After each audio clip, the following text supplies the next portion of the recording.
যদি কারোর সাথে কোনো কষ্ট থাকে, রাগ থাকে, বিবাদ থাকে, মনোমালিন্য থাকে, সব কিছু ভুলে এই দিন উদযাপন করবো, ঈদুল ফিতর। এই দিন আমরা বেশি বেশি আল্লাহ তাআলার কাছে কাঁদবো, বেশি বেশি আল্লাহ তাআলার কাছে দোয়া করবো। ঈদুল ফিতর তাদের জন্যই যারা 30 দিন সিয়াম সাধনা করে, রোজা করে। ওয়া রাহমাতুল্লাহি ওয়া বারাকাতুহু। নাহমাদুহু ওয়া নুসাল্লি আলা রাসূলিহিল কারীম, আম্মা বা'দ। আউযু বিল্লাহি মিনাশ শাইতানির রাজীম। বিসমিল্লাহির রহমানির রহিম।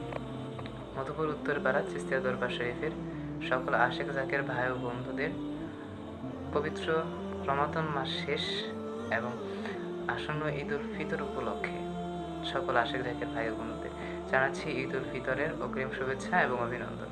আশা করছি এই ঈদুল ফিতর সকলের জীবনে সুখ, শান্তি, কল্যাণ নিয়ে আসবে। এই ঈদের দিন হয়তো অনেকেরই একটা আশা ছিল, অনেকেরই একটা বাসনা ছিল এই ঈদের দিনে একসাথে ঘোরাফেরা চলা, হয়তো অনেকেই আজকে নেই। তাদের জন্য আমরা দোয়া করব। ঈদের দিন শুধুমাত্র ধনী মানুষের জন্য নয়, ঈদের দিন তাদের জন্য যারা দিন আনে দিন খায়। এই ঈদের দিন তাদের জন্য যারা দুমুঠো ভাত ভালো করে খেতে পারে না। এই ঈদের দিন তাদের জন্য যারা সারা দিন পরিশ্রম করে দুমুঠো ভাতের রোজগারের জন্য। এই ঈদের দিন তাদের জন্য যারা লাখপতি। এই ঈদের দিন তাদেরও যারা প্রচুর ধনী। সকলের একটি মহামান্বিত, একটি গুরুত্বপূর্ণ, একটি আনন্দময় দিন হলো ঈদ। কথায় আছে, ঈদ মানে আনন্দ, ঈদ মানে হাসি খুশি। এই ঈদের আনন্দ সকলের মাঝে বিলিয়ে দেওয়ার জন্য আমরা প্রত্যেকে মিলেমিশে সকলের দুঃখে পাশে থেকে আমরা ঈদ উদযাপন করব। এই ঈদের দিনের একটা আমল হচ্ছে, পুরুষ ভাইয়ারা যারা ঈদগাহে নামাজ পড়তে যান তাদের জন্য একটি গুরুত্বপূর্ণ আমল হচ্ছে ঈদগাহে যাওয়ার সময় খুশবু ব্যবহার করে যাওয়া। যে রাস্তা দিয়ে যাওয়া তার অন্য ডিরেকশন, অন্য রাস্তা দিয়ে বাড়ির দিকে যাওয়া। ধরেন আপনি 1 নাম্বার রাস্তা দিয়ে আসছেন, দ্বিতীয় যদি গলি থাকে, দ্বিতীয় যদি রাস্তা থাকে, সেই রাস্তা দিয়ে বাসায় যাওয়া। ঈদগাহ মাঠে যাওয়ার সময় হেঁটে হেঁটে বাসায় যাওয়া। এমন কইরা না গাড়ি দিয়ে, হোন্ডা দিয়ে, বাইক দিয়ে, প্রাইভেট কার দিয়ে, এটসেট্রা যে কোনো যানবাহন বা ভেহিকলস দিয়ে ঈদগাহ মাঠে যাওয়া। এটা না, হেঁটে হেঁটে ঈদগাহ মাঠে যাওয়া, মিষ্টি মুখ করা, পবিত্রতা অর্জন করা, নতুন জামা গায়ে দিয়ে ঈদগাহে যাওয়া। কেউ জানে না যে এই রমজান কার জন্য শেষ রমজান হয়ে যায়, এই ঈদ কার জন্য শেষ ঈদ হয়ে যায়। আপনার কোনো হায়াত মহতের গ্যারান্টি নেই। আপনি এটা শিওরভাবে বলতে পারবেন না যে আপনি ঈদুল ফিতর পালন করতেছেন, ঈদুল আজহা অর্থাৎ কুরবানির ঈদ আপনি পালন করতে পারবেন কিনা।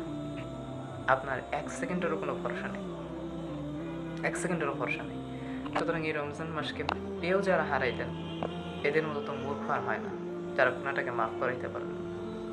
এই ঈদ, ঈদুল ফিতর তাদের জন্যই যারা 30 দিন সিয়াম সাধনা করে, রোজা করে এই ঈদটাকে পাইছে। এবং ঈদের দিনের একটি বিষয় হচ্ছে, এই দিন যারা রমজানে 30 দিনে যারা বিভিন্ন অসুখজনিত কারণে, বিভিন্ন কারণে হতে পারে রোজা রাখতে পারেননি, কাজা রোজা ঈদের দিন কিন্তু রাখা যাবে না। ঈদুল ফিতর, ঈদুল আজহা এই দিনগুলোতে কিন্তু রাখা যাবে না। ঈদের পরে যে কোনো দিন আপনারা রাখতে পারেন।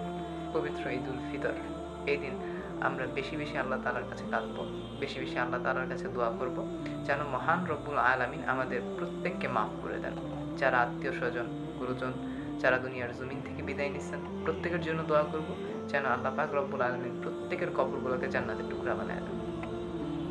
বিশেষ করে আমার দাদা ভাই, আপনাদের মহান মুর্শিদ কেবলা, আমার মহান মুর্শিদ কেবলা ডক্টর মঈনুদ্দিন চিশতি রাহিমাতুল্লাহ আলাইহি, তার জন্য দোয়া করবেন, তার ভক্তবৃন্দদের জন্য দোয়া করবেন, আমার এবং আমার পরিবারের জন্য দোয়া করবেন যেন আল্লাহ পাক রব্বুল আলামিন প্রত্যেককে ভালো রাখেন, সুস্থ রাখেন। এবং দাদা ভাইয়ের জন্য দোয়া করবেন যেন আল্লাহ পাক রব্বুল আলামিন তাকে বিনা হিসাবে আজকের এই দিন, জুমাতুল বিদার এই দিনের উসিলা করে,